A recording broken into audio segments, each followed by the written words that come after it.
Inspector साहेब या ठिकाणी बसलेले आहेत.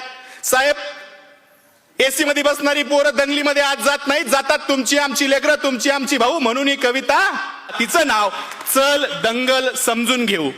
आदेश आले, अफवा आल्या, रंगीबिरंगी झेंडे आले, दगडासोबत धोंडे आले, कळपा कळपा न गेंडे आले, धर्मासाठी कडवे आले, मतांसाठी भडवे आले.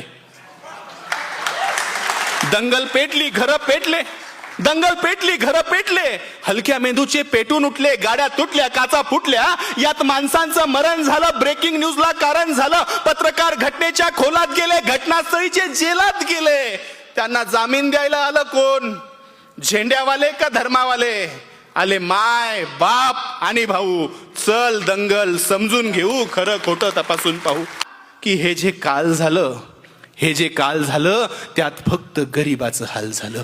हे जे काल झालं त्यात फक्त गरिबाचं हाल झालं. पोलिसांना हुडकली, त्यात सगळी पोरं अडकली. मग दाखल केस, दाखल शिक्षा, मग कशाची शाळा न कशाची परीक्षा.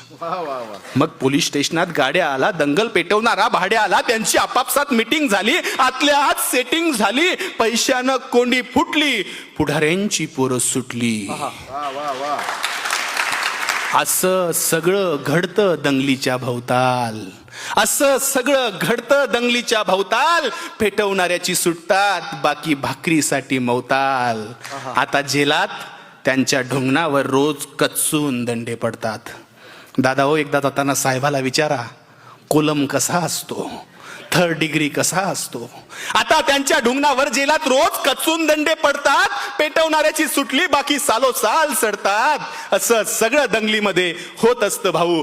चल दंगल समजून घेऊ, खरं खोटं तपासून पाहू.